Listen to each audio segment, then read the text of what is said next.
I'm not a moving expert. I'm just somebody who had just enough money for first and last month's rent. So I think I know what I'm talking about. What is up, y'all? It's your girl, Danny, your digital homegirl. I heard that you was trying to move out of your hometown. You do not have to be on your mama couch for much longer. And if you're trying to move to Dallas, Texas, just know I got you. I'm gonna be telling y'all all the things that I wish I knew before moving here. You have a car, you have a car, you have a car, you have a car, you have a job. First things first, you need a job because you can't have fun without funds. There's gonna be so many people on social media that are gonna tell you, just do it, just move. Everything will figure itself out. Are you dumb?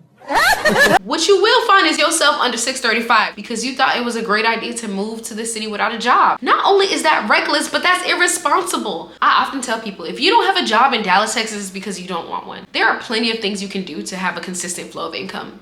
First things first, you have to see if your current job will allow you to transfer. That's the route I took. The job that I was working for at the time had a corporate office in Dallas, Texas, and I used that as my meal ticket. I just randomly told them like, hey, like I'm actually moving. And they said, we have an office in Dallas. Oh, do y'all? I did the research already. I already knew that they had an office in Dallas, but you definitely have to do your research. See if there are any employees at your current company that are based out in Dallas, and definitely make it your mission to move if you can. Now, everybody doesn't have that route. You should for sure do your diligence and look into companies that are based out in Dallas, Texas, because there are so many corporate offices out here. It's insane. Definitely work to apply on their company site or LinkedIn if you see any roles available, because you just never know. If you do find a job and get an offer letter, you can definitely use that as a way to not only move to Dallas, but present it to apartments to show them like, hey, I'm moving to this new city. Although I haven't officially been paid yet, I have this offer letter, and they will honor that. But we're gonna talk a little bit more about that when we talk about housing. Well, not a white refrigerator. Girl, please put your shoes on. Let's go find you a home, honey. People always ask me like, how much should I save up? How much? Some people just pull up to this city with first month's rent. Don't even know that they probably needed first and second month's rent. I think that you should move to a new city with 4 times the rent. Especially if this is your first time renting, I definitely believe that you should save up more than just your first month's rent. A lot of these apartments have requirements stating that you need to make at least 2.5 to 3 times the rent. Come prepared, come knowing that you don't just need to secure an apartment. You need to get toiletries, you need to get groceries. Like, it's gonna be a lot on you. To relieve all of that, you should definitely have a registry. People think that getting a housewarming registry is just for homes. I definitely did it for my first apartment, and you should too. Majority of everything I needed was covered by my beloved friends and family. I had an amazing community back home that looked out for your girl. And if you have the same, definitely I think that you should use it. Set up the registry. Don't make me mad. Let's go back to the requirements. These apartment complexes want to know that you're credit worthy. And if you don't have any credit to look at, they might just tell you, hey, we need first and last up front. And when they say first and last, they don't mean your first and last month is covered. Your first month is paid, and that last is used as a deposit to secure the unit. Basically, if something happens to your unit, that money is supposed to be like a coverage. So if you decide to destroy their apartment, they're gonna take from that pile and use your deposit to fix any upgrades. So make sure you are leaving these people apartment exactly how you got it, or better. Now, if you have terrible credit, you might have to do the same thing. There are some apartments that allow you to put a heftier deposit down just because they kind of like, this person a little bit suspect. We don't know how it's gonna go. Think about somebody taking a chance on you and letting you stay in their space. And if you don't have the money to put down, you might have to get a guarantor, which is even more expensive. Basically, a guarantor is somebody who will co-sign for you, that will say like, hey, this person is credible because, you know, I say so. They kind of give you that, you know, literally a co-sign. There are guarantor services. I've never went through them, but I just know they're extremely pricey. I think that if you have to go through a guarantor, that you just might as well just not get an apartment. And that's, you know, no shade, no tea, that's just my opinion, because some guarantor services will be $5,000 to $6,000. If you already struggling to get an apartment, I digress. But yeah, that option is also available. And third, if you have an amazing family member who don't mind co-signing for you, a lot of people use their parents. I know a lot of people did that in college when getting apartments in college. Some people use their parents, a sibling, or a significant other. This co-signer being a co-applicant also puts their credit on the line. So again, like if you end up not paying or end up paying your rent late, or if you end up not paying at all and you just, you know, get evicted. That is going to be on their credit too. So please tread lightly and don't be messing up other people's credit. And another thing, I have recently seen there are a lot of apartments that have this equal opportunity leasing, and that was not around when I moved to the city. It is typically under the name of essential living. So this is low housing for people who are essential workers. These can be nurses, firefighters, policemen, anyone who is like of a public service who typically are making under $60,000 a year. You will have nice luxury apartments for cheaper. It's kind of like that New York housing lottery craze that's going on, but instead of waiting on a list, there are specific units that will be listed on their website that will be marked essential living, and the price will be lower for people who are essential workers. And lastly, there's also second chance apartments. So baby, this is the ghetto, this is the projects. We riding by this point, but we're not staying for long. In fact, I still have my book bag on. I'm clutching my pearls in my purse when I say this. Actually, let me hold your hands when I say this. Hey, Jesus Christ of Nazareth. Second chance apartments are what they are. They're for people who deserve second chances. They could be for people who have an eviction on their history, and you know what? Eviction isn't always for not paying your rent. You could be evicted because of a domestic violence situation. You could have bad rental history because you didn't pay for this thing, or, you know, like you went into a situation where your apartment severed ties with you and there's still money left over, or you broke your lease or you have a major lease violation. These second chance apartments typically give people exactly what the name is, a second chance. Like, hey, the masses won't rent to you, but second chance will. You definitely have to come to these apartments humbly if this is your situation, because with being able to rent, you kind of sacrifice other things that might be important to you, like apartment quality and safety, and not getting your car broken into and your catalytic converter stolen. You have to put those things out the window when you want that second chance list. So come humbly. Thank you. Everybody wants their first apartment to be luxurious. They want to post the keys. They want to show off the beautiful kitchen in the island, but definitely get something within your means. Don't try to stunt, especially if this is your first apartment. You definitely want to get something that is budget friendly and that you can afford twice over. So typically the rule of thumb is that your rent should not exceed 30% of your overall income. So if you're making about $3,500 a month, your rent should not be over $1,000. Nah, that ain't it, y'all. 1,050. Correct. Do the math. I'm not a math major. What I am is somebody who played it extremely safe. When I first moved into my apartment, my first rent was like $1,100. And even that, coming from Miami, you can't find $1,100 rent nowhere, not even the projects, I don't think.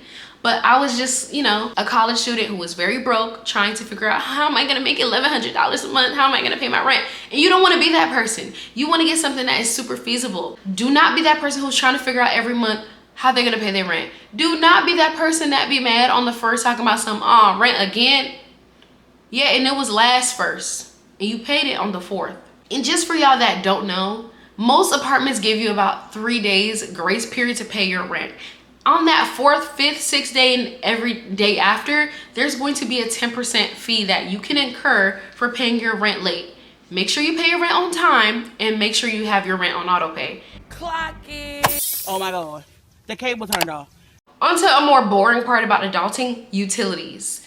For some reason, Texas has like 1 million electricity companies, and it's something that you definitely want to do your research on before moving, and especially before signing your lease. Texas has this power to choose program that allows different electric companies to essentially competing for your business. So with that, you have the power to choose what power company you want to go with. Like I said, I'm from Miami, Florida. We only have one. We have Florida Power and Light. And I'm pretty sure the state you're from probably has one as well. I personally have Direct Energy. And although this isn't sponsored, I definitely have a promo code because who don't want free money?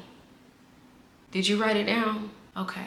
Essentially is somebody who works from home and is always at home. I want to say a typical bill for me is $50 to $60. Again, I work from home. I'm home all the time. I am a homebody. Don't nobody love being home more than me. There are definitely certain times during the year where my bill is on the higher end. I have seen my bill jump as high as $136, and that was at the peak winter time where my heater was running every day. So I definitely expect it to jump during that time because it's all based on consumption. What you use is what you use. But depending on what company that you do go with, you definitely need to figure out how much they charge per kilowatt hour. Direct Energy specifically has a whole bunch of different plans to where you can choose between getting free nights or free weekends. It's all gonna be based on your lifestyle. And some of those plans have free Amazon Prime. Hello, $50 in free Amazon Prime. This ain't sponsored, but I'm your digital homegirl, so I'm putting you up on game. So definitely let them know that I sent you. The link will be in the bio. The weather outside is humid. She turned up her location. She must think I'm stupid. Now we got to talk about the weather in Dallas, Texas, because it is what it is. It's just one of those places that sees all 4 seasons to the extreme. Let's talk about it. Being from South Florida, the only thing you really have to worry about is hurricanes. But in Dallas, you gotta worry about hail, you gotta worry about tornadoes, you gotta worry about heat. There's definitely a lot of things you have to worry about. Let's expound on summer and winter. First of all, the summers are ungodly in Dallas, Texas. I will say it again like Uncle Umar. The summers are ungodly in Dallas, Texas. Again, the summers are ungodly in Dallas, Texas. I have never experienced a heat like this. Again, I grew up in South Florida my entire life. I have never seen heat like Dallas, Texas heat. It will be 90 degrees at midnight. It typically gets hot starting from May all the way up until September, which is definitely not fun. We'll have temperatures in the triple digits. Yeah, I think the hottest that I've seen is 113 here, and that is crazy. There's no reason to be outside during that temperature, but people will still be outside. Now the winters. I know y'all seen that 40-car pileup, which we essentially call Dalaska. That's when Dallas gets extremely cold and drops below freezing temperatures, and it actually does snow here. A lot of people don't know that it snows in Dallas. It does. And personally, I kind of like it. As somebody who grew up in a city where it doesn't snow, I actually love when it snows because it doesn't snow a lot in Dallas. It snows just the perfect amount because the city's infrastructure is just not built for snow. Everything shuts down. Now, that could either be a blessing to some or a burden to others. So I can see why some people hate it, especially people from up north. They'd be like, this isn't snow, this is nothing, this is nothing. Well, you know what? It's something to me because I will be outside with 2 inches of snow in my Uggs having the time of my life. Now that y'all know it snows, it also hails in Dallas. When it hails, it's just so random. Just imagine big pieces of ice just falling from the sky. The first time I seen hail, I was blown away. It literally came out of nowhere. So if you're somebody who has an apartment with no garage parking or no covered parking, be warned, it hails in Dallas, Texas. Your car will get got. This is just a city where you need to pay attention to the weather. There is just no reason why you don't have the weather app on your widgets at the very front of your lock screen. But again, I lived here for 3 years and I've turned out fine. Dallas also has tornadoes. And depending on where you live in the city, you will be a victim. You're a victim. The tornadoes typically do the most damage on the outskirts of the city. So if you live more inward into the city, you should be fine. But if you live on the outskirts, you and everyone you know are dead. you need to stay prayed up because I don't know. I don't. But yeah, I love it here. Get up here. And my last point, you need to worry about how are you gonna even get here. Some people will look up and get relocation packages and their job will literally uproot them and move them to Dallas. If you do not share that reflection and you're trying to figure out how you're going to move, I think the best thing for you to do is decide really early all the things that you care about keeping and all the things that you care to let go. I don't suggest moving to a new city with big furniture because it just costs so much to transport it. Especially if you're not currently living alone or have your own house, it just makes no sense why you think that you're going to take your childhood bed to another city. I repeat, it is much cheaper to buy new furniture than to transport your old raggedy furniture to a new city. 0 out of 10 would not recommend. What I do recommend is getting your car transported to Dallas. My rule of thumb is transporting everything that can fit in your trunk and everything that can fit in your back seat. A lot of times, these transport companies will have certain rules to where your car needs to be folded up to the headrest and it can't pass or block the glass because people will be able to see in your car and try to like break in, especially if the truck is being placed somewhere or just chilling because it isn't consistently going to be driving. Like I said, I transported my car from Florida and luckily for me, a lot of transport happens to and from Florida. So it was rather cheaper for me. It only costed me $500 to transport my car from Miami, Florida to Dallas, Texas. But again, this was in 2022. So I don't know if the price has changed thus far. Also, I'll link the company that I worked with. I kind of don't want to recommend them because I've recommended them to 2 other people and they've had bad experiences to where the driver was trying to get additional money out of them after they paid, and it was kind of sketchy. What I can say is that the representative that helped me through my process did an amazing job. Chris, if you're watching this, hey Bookie. Chris did an amazing job and he was very communicative. However, my car was delivered late. I think I got my car on the correct day, but I just did not expect to get my car at night. So be warned, definitely schedule getting your car before you actually need it. Do not think that you're going to be getting your car and going to work the next day. Definitely orient yourself to where you can be without your car for 3 days, because that's typically how long it takes to ship your car from Florida to Dallas, Texas. Of course, if you're moving from another state or another city, the time will vary. You definitely also want to utilize flying an airline that allows you to have bags, or opting to pay for additional bags just so you can get extra stuff that can't fit in your car. I recommend taking a lot of lightweight stuff like clothes on your flight and leaving the more heavier stuff with your car. Now, if you're someone who loves a good road trip, not me, then you might want to think about driving your own car, or think about getting a U-Haul truck or trailer and either hitching that to your car or hitching your car to it, however you want to do it, if you are just down to do that drive. The drive from Miami to Dallas is 24 hours and I don't got that in me. I don't, but that's also an option. So that's pretty much it, y'all. This is just the high level stuff I wish somebody told me before I left Miami. And of course, I'm gonna break this all down even further in future videos. So if you're thinking about moving to Dallas or out of your mama house, let this be where you start. So definitely like, save, and send it to your group chat. And I'll see you on the next one.